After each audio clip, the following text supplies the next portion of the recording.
नमस्कार मंडळी, चला तर आणखीन एक छान असा व्हिडिओ अगदी नेहमीप्रमाणेच तुमच्याबरोबर शेअर करते. आणि आज मी माहेरी आलेली होती. तर ही जी बाग आपण पाहतो आहोत ती माहेरची आहे. आणि मम्माला की नाही खूप अशी फुलझाडांची आवड आहे.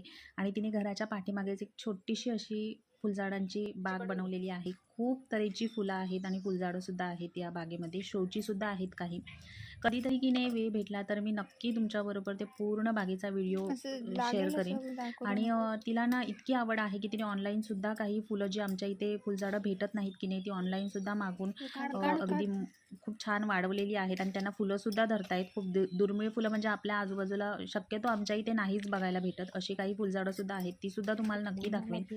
आणि तिला इतकी आवड आहे ना की ती जिथेही जाते की नाही फिरायला वगैरे, तिथे जर दुर्मिळ प्रकारची फुलझाडं किंवा शोची झाडं जरी दिसली ना तरी त्याच्या फांद्या ज्या आहेत त्या मागून घेऊन येते. आणि तीसुद्धा मस्त अशी संगोपन करून की नाही छान असं झाडं ती बहरलेली असतात तिच्या बागेमध्ये. तर तिला ना व्हिडिओमध्ये बोलायची खूप आवड होती. आणि मला न सांगता तिने बोलायला सुरुवातच केली होती. तर पण तिचा आवाज येत नव्हता. तर थोडं तिला जमलं तसं तिने प्रयत्न केलेला आहे. झाडाचे फांदे हलके असतात ते, म्हणून जर हळूहळू काढायला लागतात ती मिरची, तर फांदी तुटू शकते. हां, सावकाश हलक्या हाताने काढायचे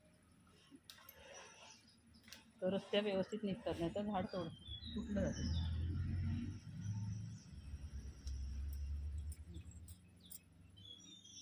तर एवढ्या साऱ्या मिरच्या आम्ही गोळा केलेल्या आहेत. आणि तिला फार काही सुचलं नाही, पण जेवढं जमलं तेवढं तिने प्रयत्न केला आहे. आणि या मिरच्यांचं आता मी काय केलं ते तुम्हाला दाखवते. अगदी सोपी रेसिपी बनवली होती. बऱ्याच दिवसांपासून माझी इच्छा होती मिरचीचा खरडा, किंवा काही ठिकाणी याला ठेचासुद्धा म्हणतात. तर तो बनवायचा होता. पण मिरचीचा ठेचा म्हटल्यानंतर तो खूप तिखट लागेल असं वाटून की नाही मी बरेच दिवस तो ट्राय करायचं म्हणून राहूनच गेलं होतं. आणि आता सगळेच जण होते घरी, तर म्हटलं बघूया करून. आणि झाडावरती छान मिरच्या तयार पण झाल्या होत्या.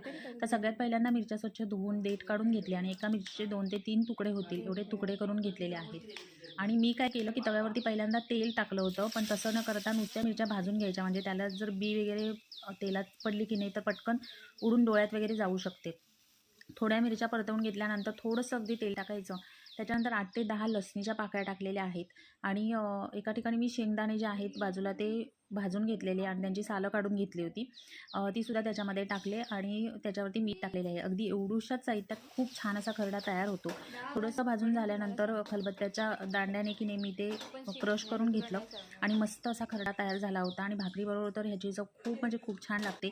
अजिबात तिखट लागला नाही आणि सगळ्यांनी खूप आवडीने खाल्ला. नक्की ट्राय करून बघा. आणि व्हिडिओ आवडला असेल तर लाईक, शेअर अँड सबस्क्राईब.